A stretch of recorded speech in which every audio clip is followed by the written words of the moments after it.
कुन मोड़ पे खड़ी है। डिफाइनिंग मोमेंट्स हैं पाकिस्तान के। एक कौम कामयाब होती है या नहीं होती, उसकी बुनियाद रखी जाती है इंसाफ पे। रूल ऑफ लॉ अंग्रेजी में उसे कहते हैं, कानून की हुक्मरानी कहते हैं। सब इंसान जिस माशरे में कानून के सामने एक बराबर होते हैं, वो कौमें ऊपर चली जाती हैं। मेरे नबी सल्लल्लाहु अलैहि वसल्लम ने तकरीबन 1500 साल पहले कहा कि जो कौम में ताकतवर जब जुर्म करता है उसको नहीं पकड़ती और सिर्फ कमज़ोर को पकड़ती हैं, वो तबाह हो जाती है।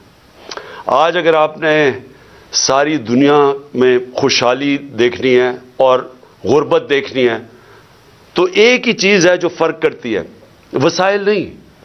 जो कौमें खुशहाल है वहाँ कानून की हुक्मरानी है, रूल ऑफ लॉ है, इंसाफ है। और जो तबाह है वो सारी वसाइल के बावजूद जंगल का कानून है, ताकत की हुक्मरानी है। जो ताकतवर फैसला करता है उस मुल्क की अदालत आती है। अदालतों का काम होता है कमज़ोर और ताकतवर को एक बराबर रखना। हज़रत अबू बकर जब खलीफा बने, पहली तकरीर उनकी कि मैं ताकतवर और कमज़ोर को एक बराबर करूंगा। हज़रत उमर खलीफा बने, उन्होंने वाज़े तौर पे कहा कि मैं इंसाफ करूंगा, कोई ताकतवर कानून। पहली स्टेटमेंट, सबकी मिशन स्टेटमेंट थी, मैं इंसाफ करूंगा।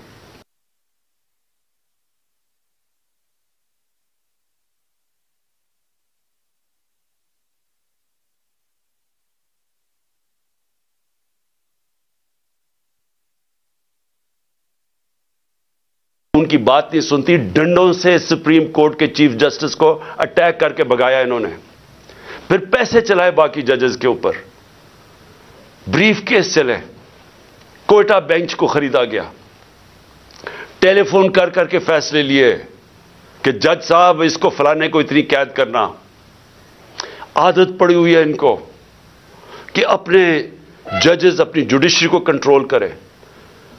कोई इंसाफ इस मुल्क में ना आने दें, क्योंकि जो ताकतवर मुजरिम होता है वो हमेशा अपने आप को कानून से ऊपर रखना चाहता है। मार्शल लॉ लगता था, कानून खत्म, इंसाफ खत्म। तो आज हम उधर खड़े हैं कि इस वक्त आइन की प्रोटेक्शन के लिए, उसकी हिफाजत के लिए सारी कौम अब अपनी अदलिया की तरफ देख रही है। और जो दूसरी तरफ है, सारा जो टोला जमा हुआ है स्टेटस को का, माफियाज, जिन्होंने इस मुल्क को 30 साल से चोरी करके लूटा, पैसा बाहर भिजवाया, और उनका एक मकसद है किसी तरह वो पैसा बच जाए, कोई ऐसी चीज ना हो जाए कि उनका पैसा खतरे में आ जाए जो इतनी मेहनत से उन्होंने चोरी किया। पहले जनरल मुशर्रफ ने एनआरओ दिया इनको, सारे जो 2 पाकिस्तान का पैसा था, सरे माल का, यहां से चोरी होकर पैसा गया था, सरे माल खरीदा। स्विट्जरलैंड में $60 मिलियन पड़े हुए थे, एक एनआरओ दे के उनको माफ कर दिया। उधर से हुदैबा पेपर मिल 90 की दिहाई में 1 अरब रुपए की करप्शन, मनी लॉन्ड्रिंग की हुई थी शरीफ खानदान ने, उसके ऊपर उसको रोक दिया डील करके। कोई हुक्म, कोई जनरल मुशर्रफ या किसी जनरल को इख्तियार ही नहीं दिया हुआ। कोई आइन इख्तियार नहीं देता कि आप कौम का पैसा, करप्शन कौम का पैसा होता है। घर में चोरी होती है तो मेरा पैसा है, मैं माफ कर दूं, लेकिन कौम की चोरी का पैसा कोई माफ नहीं कर सकता। लेकिन यहां हुआ, वही साहिब इक्तदार, वही माफियाज कानून के ऊपर आ गए। और मेरे सारे 3 साल लगे रहे कि जी हमें एनआरओ दो, जब वो ब्लैकमेल करेंगे जी एनआरओ दो, और बदकिस्मती से इनको एनआरओ मिला। जनरल बाजवा ने इनको एनआरओ दिया, और अब इनको मुश्किल पड़ी हुई है कि किसी ना किसी तरह इस एनआरओ को अब बचाया जाए। और इनको खतरा सिर्फ एक आदमी से है, और उसकी पार्टी से, इमरान खान और तहरीक इंसाफ से। सो सारी कोशिशें हो रही हैं कि किसी तरह इमरान खान इक़्तिदार में ना आ जाए, और अगर वो आ गया तो इनका एनआरओ खतरे में आ जाएगा। अपनी जात को बचाने के लिए मुल्क को तबाही की तरफ लेके जा रहे हैं, सिर्फ और सिर्फ जाती मफादात के लिए। ये जो सारा टोला खड़ा हुआ है और इनके पीछे जो लोग हैं, वो सिर्फ जात के लिए इस मुल्क को आज इधर लाके उन्होंने खड़ा कर दिया। और वो मैं बताऊंगा कि हम खड़े किधर हैं आज। मुझे अफसोस से कहना पड़ता है कि हमें पता था ये होना है। ये सारों को नजर आ रहा था कि ये आएंगे, इनका कोई मकसद पाकिस्तान की बेहतरी नहीं है। नहीं तो 30 साल इन दोनों खानदानों ने बारियां ली हैं, पाकिस्तान तो बांग्लादेश के भी पीछे चला गया। तो अब इन्होंने कैसे ठीक करना था? तो सबको पता था ये क्यों आ रहे हैं, और इनको ऊपर जब मुसल्लत किया गया, और उसके ऊपर मैं बाद में आता हूं। तो मैं आज पहले तो अपनी अदलिया को अपनी कौम की तरफ से खैराज तहसीन पेश करता हूं कि हमारी सारी उम्मीदें अब पाकिस्तान की अदलिया से, बदकिस्मती से माजी में हमारी जो अदलिया का रोल रहा है, मुझे अफसोस से कहना पड़ता है कि वो ताकतवर के साथ खड़ी हो जाती थी। उन्होंने कमज़ोर का साथ नहीं दिया। उन्होंने हमेशा वो जो नज़रिया ज़रूरत, डॉक्ट्रिन ऑफ नेसेसिटी, उसके तहत उन्होंने बदकिस्मती से हमारी जमहूरियत को भी नुकसान पहुंचाया। कि जिधर रूल ऑफ लॉ नहीं है, जिधर कानून की हुक्मरानी नहीं है, वहां जमहूरियत नहीं है। कोई ये ना समझे कि जिधर जंगल का कानून है वहां जमहूरियत आएगी, हो ही नहीं सकता। इलेक्शन तो सारी दुनिया में होते हैं। कौन से डिक्टेटर ने इलेक्शन करवाए? कौन सी डेवलपिंग दुनिया में इलेक्शंस नहीं हुए? लेकिन जमहूरियत नहीं है वहां, क्योंकि जमहूरियत तो आती तब है जब रूल ऑफ लॉ हो, और रूल ऑफ लॉ आने ही नहीं दिया। यहां मार्शल लॉ लगता था, वैसे ही डॉक्ट्रिन ऑफ नेसेसिटी, नजरिया जरूरत आ जाती थी। और नहीं तो जब ये दो जमातें आई हैं, इन्होंने अपने आप को कानून के ऊपर रखना था, तो इन्होंने भी अदलिया के निज़ाम को चेंज किया। जो डंडे मार के चीफ जस्टिस सजाद अली शाह को उसके अटैक किया सुप्रीम कोर्ट को, वो एक जमहूरी हुकूमत ने किया था, मार्शल लॉ ने नहीं किया। इनको इतना खौफ था आज़ाद अदलिया से, क्योंकि ये जब चोरी करते हैं तो ये देख ही नहीं सकते कि उस मुल्क की अदलिया आज़ाद हो जाए, क्योंकि चोरी पकड़ी जाएगी। और वही सजाद अली शाह कर रहे थे, जस्टिस सजाद अली शाह, और इन्होंने उसको अटैक करके हटाया गया। जजेस खरीदे, बगावत करवाई सुप्रीम कोर्ट में, सिर्फ अपनी चोरी बचाने के लिए। और आज भी हम वहां खड़े हैं कि ये पूरा हमारी अदलिया के ऊपर जोर लगा रहे हैं। हर किस्म का अब ये ब्लैकमेल करेंगे, हर किस्म की इनकी एक ही कोशिश होगी कि पाकिस्तान की अदलिया फिर इन ताकतवर का, इन चोरों का साथ दे। और उसके लिए ब्लैकमेल कर रहे हैं। और हर किस्म की, मैं अपनी कौम को कहना चाहता हूं, तैयारी करें आप। इन्होंने हर किस्म का प्रेशर डालना है अदलिया पे, जो इन्होंने माजी में किया। और इन्होंने हर किस्म की कोशिश करनी है कि पाकिस्तान का आइन जो वाज़ेह तरीके से कहता है कि 90 दिन के आगे इलेक्शन नहीं जा सकती, 90 दिन के बाद ये दो केयरटेकर गवर्नमेंट्स, इनके ऊपर वायलेशन होगी आइन की, इनके ऊपर ये बिल्कुल इनका जो 900 के एक दिन के बाद, 90 के एक दिन के बाद, 90 दिनों के बाद, एक दिन के बाद ये हुकूमतें गैर आइनी हो जाएंगी। इनके कोई ऑर्डर्स नहीं सुनने चाहिए किसी भी ब्यूरोक्रेट्स को, किसी पुलिस वाले को, क्योंकि कानून इनको, आइन इनको इजाजत नहीं देता। तो जो इस मुल्क की, मैं कौम को सिर्फ आज सबसे पहले तो ये बताना चाहता हूं कि अपनी अदलिया के साथ हमने खड़े होना है। उनको हमारी जरूरत पड़ेगी, क्योंकि अभी से ही उनके खिलाफ स्टेटमेंट्स आनी शुरू हो गई हैं, उनको प्रेशर डालने की कोशिश की गई है। जबकि आइन वाज़ेह है, उसके बावजूद ये कहना, ये कोशिश कर रहे हैं। और ये जो दो माफिया फैमिलीज इस मुल्क के ऊपर मुसल्लत हुई हैं, ये सारा वक्त इनका ये नहीं कहती, इनको शर्म भी नहीं आती ये कहते हुए, ये असल में ये कहते हैं कि हम कानून से ऊपर है। नवाज शरीफ कहते हैं मेरे से बड़ा जुल्म हुआ है, मुझे निकाला गया। 1.5 साल इसके ऊपर तफ्तीश की गई सुप्रीम कोर्ट, उसके बाद JIT, उसके बाद साबित हुआ इसकी करप्शन का कि 4 लंदन में बड़े बड़े फ्लैट जो पैनमा के इंकशाफ में सामने आए थे, जो किसी हमने नहीं निकाले, इंटरनेशनली इनको इनको अल्लाह की पकड़ थी, इनके फ्लैट सामने आ गए जो हमेशा कहते थे हमारे नहीं, मानने पड़े हमारे हैं, और अदालत में बता ही नहीं सके कि पैसा किधर से आया।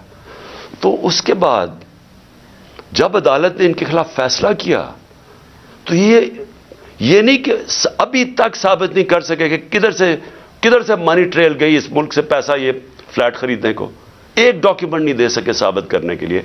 लेकिन वो कह ये रहे हैं कि जुर्रत कैसे पड़ गई किसी के हमारे ऊपर केस करने की, अदालतों को कैसे जुर्रत पड़ गई हमारे खिलाफ फैसला करने की, ये असल में ये कह रहे हैं। और अभी भी ये कोशिशें करेंगे क्योंकि इलेक्शन से ये डरे हुए हैं, अवाम से डरते हैं। पहले कहते जी वोट को इज्जत दो, बड़ी कैंपेन की वोट को इज्जत को, हम जब पावर में थे इलेक्शंस करवाओ, 3.5 साल मैं सुनता रहा जी इलेक्शंस करवाओ, और अब इलेक्शन से भाग रहे हैं क्योंकि ये तब इलेक्शंस करवाएंगे, सबसे पहले इमरान खान को डिस्क्वालीफाई करो, इमरान खान को जेल में डालो, ये नवाज शरीफ की शराइत है। इसको वो लेवल प्लेइंग फील्ड कहता है। खुद पकड़ा गया है अरबों रुपए के वहां प्रॉपर्टीज में बैठा हुआ है, साबित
नहीं कर सकता, अदालतों से, जेल से बाहर भागा हुआ है झूठ के ऊपर।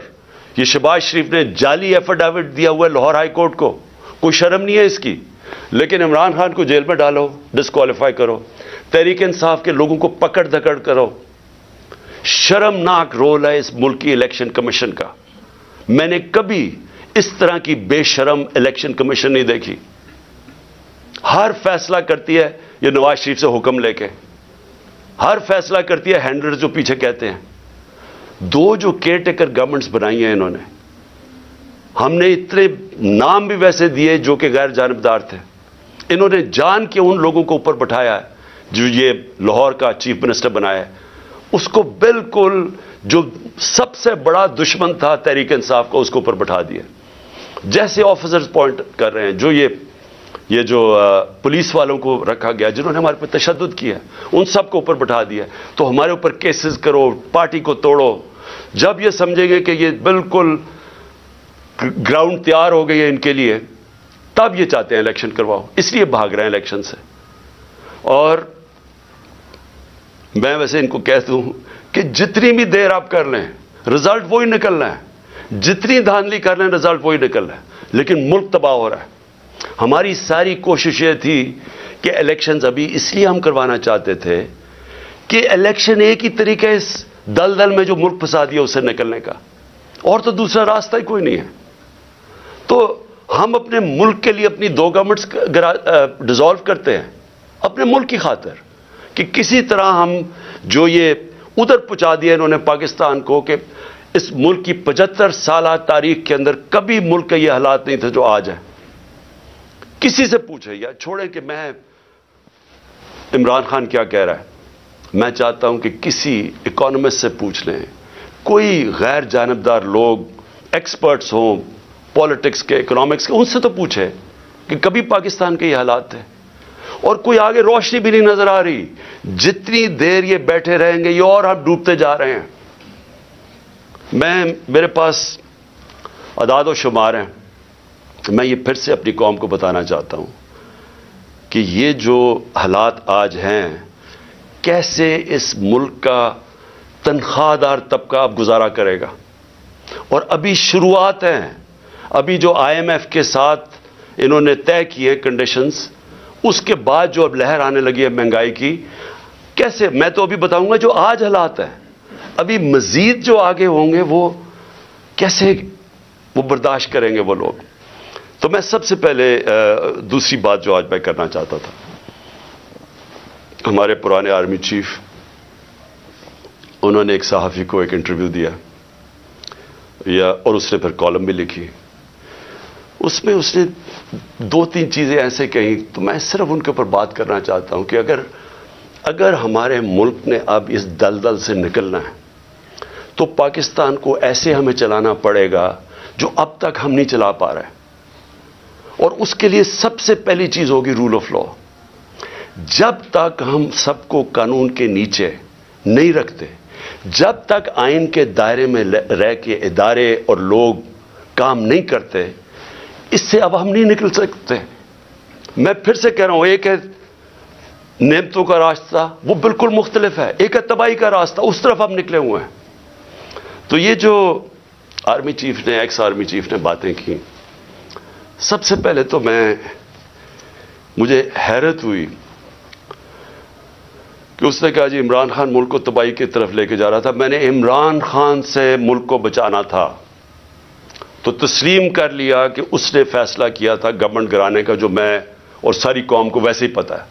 लोगों को तो अब सोशल मीडिया का ज़माना है, वो आखिरी रात जिस दिन वो मैंने कहा था कि कोई रह तो नहीं गया, तो उस दिन रात को तो सब कौम को पता चल गया था कि कौन था पीछे इसके।